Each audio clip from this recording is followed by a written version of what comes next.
Oke guys, balik lagi di channel aku Ahmad. Udah kali ini kita akan request petun ya, karena The Amazing Digital Circus belum upload lagi episode ke-8.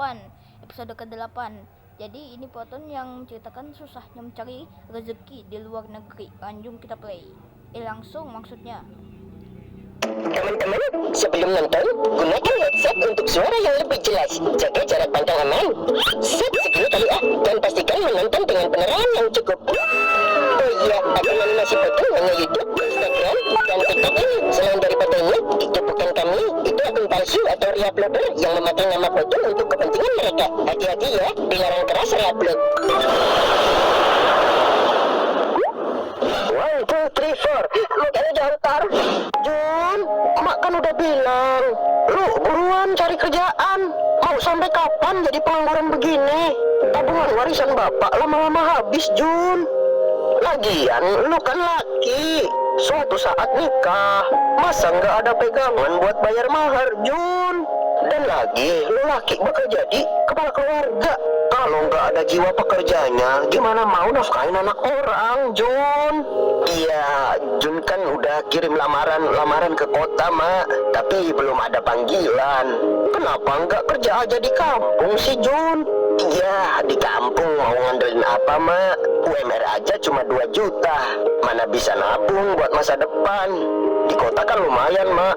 Dulu di kerjaan Jun sebelum kena PHK aja, sebulan sama lembur Jun bisa dapat 7 jutaan. Kemana tuh duitnya sekarang? Enggak ada. Habis juga kan buat lu hidup di sana.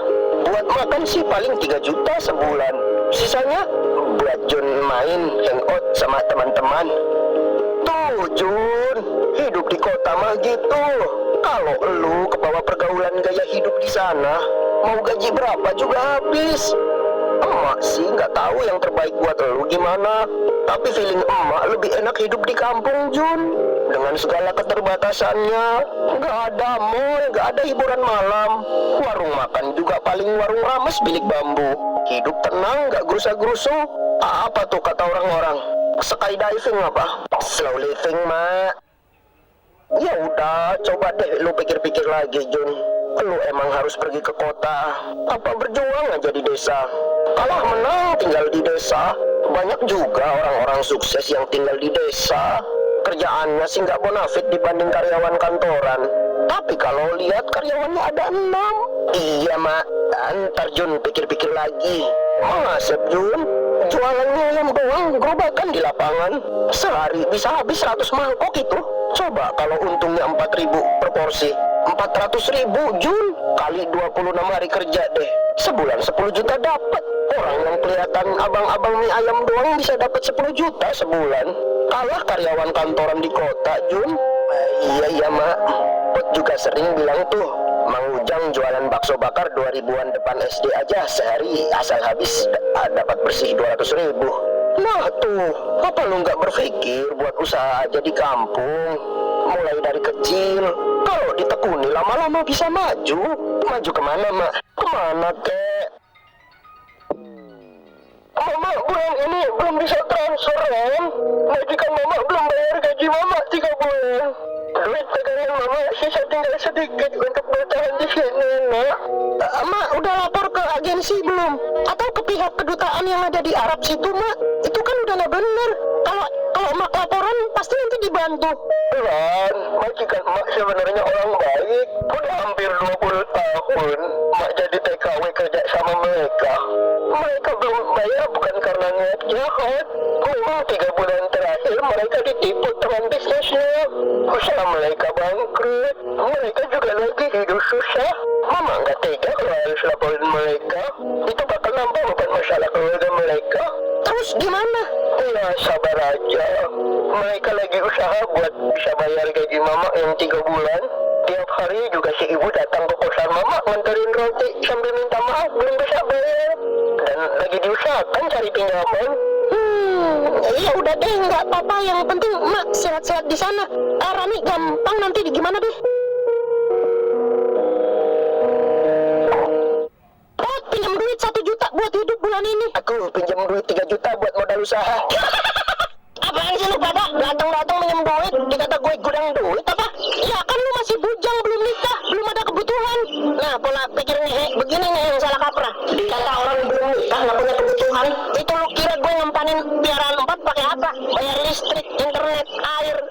gas.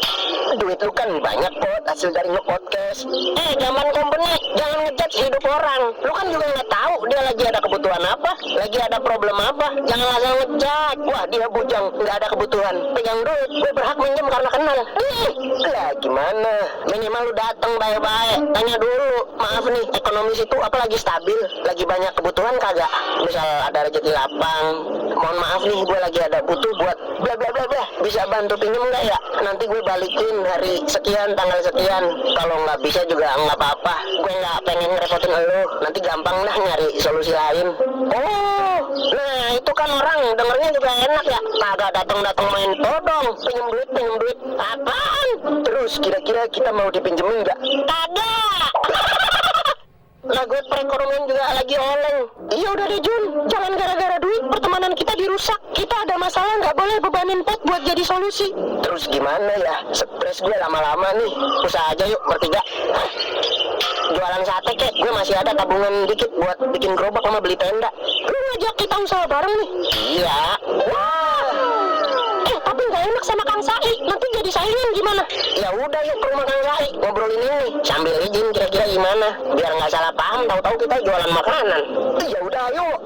Jaga rumah, gue mau keluar. Aku ikut. Kalau lu ikut, yang jaga rumah siapa? Ada Saipul. Aku juga ikut bang. Terus yang jaga rumah siapa? Ada aja lu. Aku juga ikut. Terus yang jaga siapa? Ada Belang. Aku ikut. Kalau pada ikut semua, terus yang jaga rumah siapa? Walah, malah pada melu kabeh.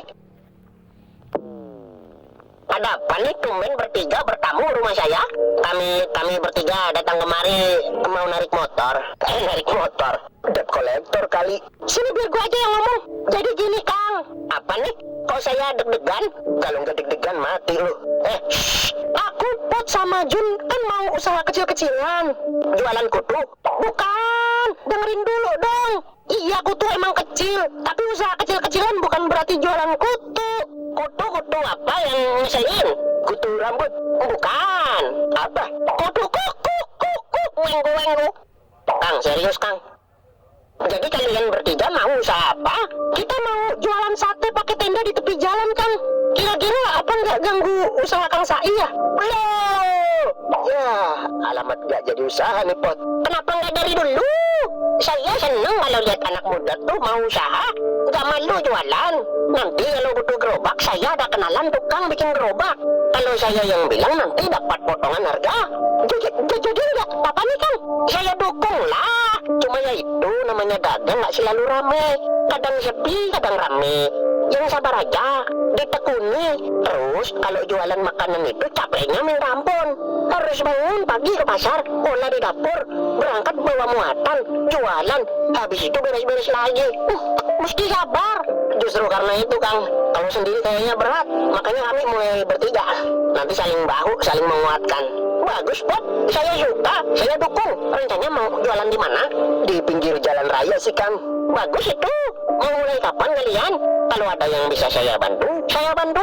Secepatnya sih Kang. Ini kita butuh gerobak sama tenda. Gampang itu. Nanti sama saya aja nyarinya. Wih, makasih ya Kang.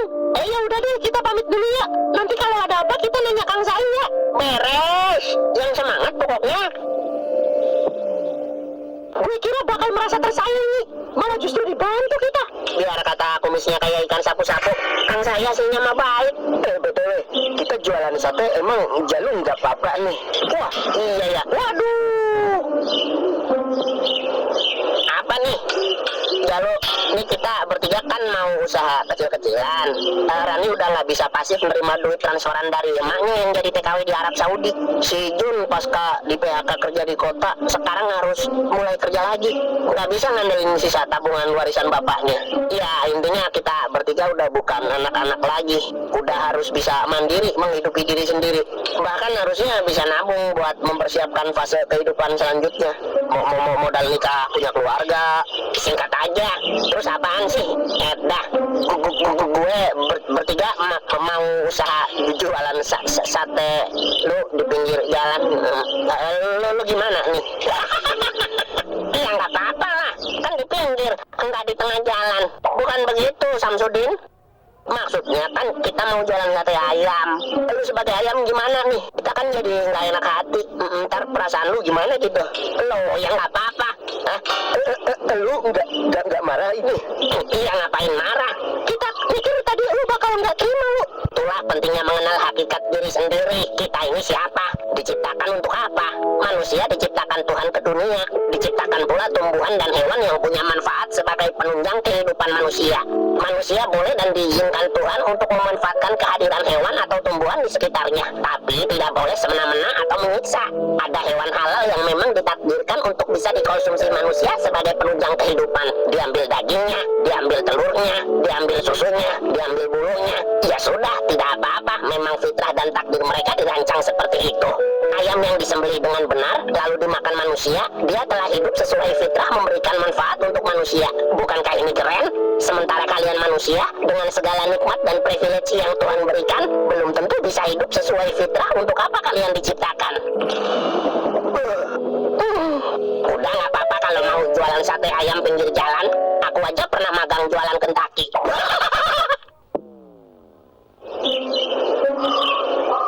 Tinggal pasang pelan-pelan. Bismillah, namanya hari pertama. Yang penting buka dulu biar orang tahu. Yang itu pasang di sana dulu. Oh iya, gue pasang dulu yang itu. Apa-apaan ini? Jualan jangan di sini. Hah? Kok nggak boleh jualan di sini? Ya jangan di sini. Pindah-pindah sana. Bapak yang punya tanah ini. Bukan perkara tanah-tanahan. Ini wilayah saya jualan. Kalau lu jualan di sini, nanti yang beli saya jadi berkurang. Situ jualan sate juga. Saya jualan martabak. Oh alah, saya kira jualan sate juga. Nah ini kan jualannya beda. Gak apa-apa dong kita di sini. Beda-beda tapi tetap aja makanan. Sama-sama makanan. Orang lewat sini biasanya cuma lihat martabak saya. Kalau kalian di sini jadi ada opsi lain. Tadinya beli martabak gak jadi. Ganggu dagangan saya lu pada. Pak, rezeki kan gak kemana. Rezeki udah ada yang ngatur. Justru biar dagangan saya gak keganggu, ini lagi saya atur. Ya, pindah. Kita kan sama-sama numpang pinggir jalan. Hak bapak ngusir apa? Saya pedagang lama di sini. Situ anak bau kencur baru datang udah nyolot. Jalan punya nenek moyang lu kali. Jualan numpang juga belagu lu. Udah Pak. Lah terus gimana Ran? Ya pindah aja, jangan di sini lah. Punya tetangga jualan begitu mana tenang Pot. Nyari rezeki yang adem ayem aja lah. Bawaannya emosi nggak bagus juga buat narik rezeki. Brengsek bener, tenda udah bentar lagi naik ada aja. Pergi lu, gua kepret juga lu. Udah. Gue bilangin bapak gue lu.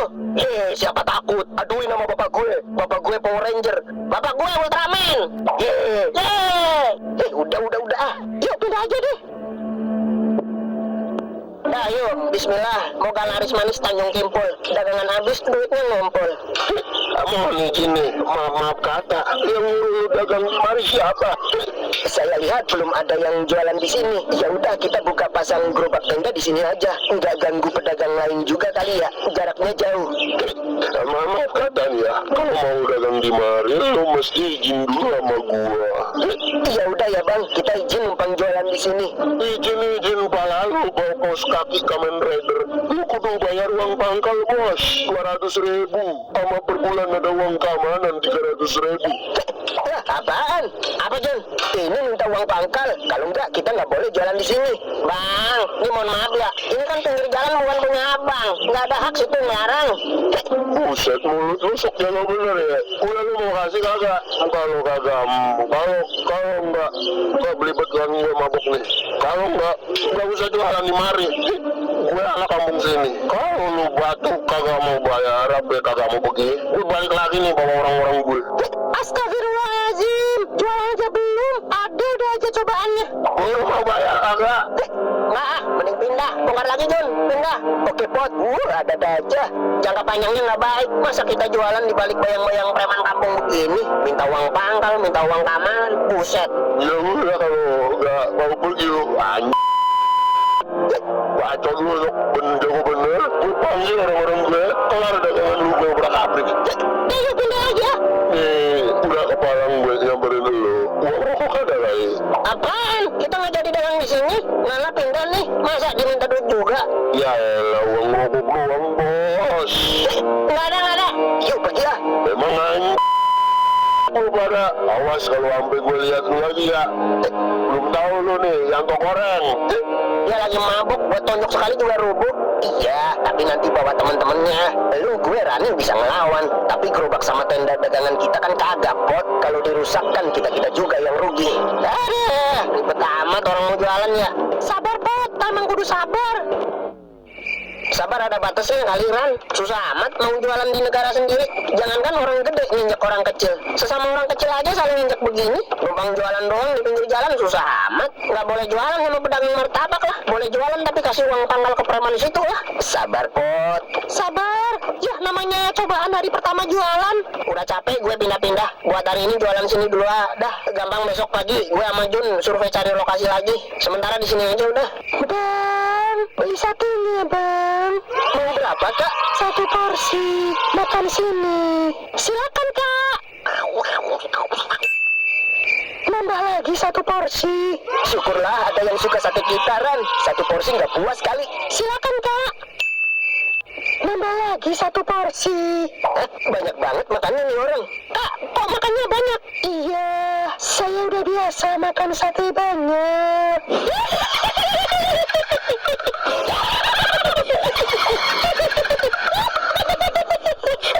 Gue nggak mau tahu.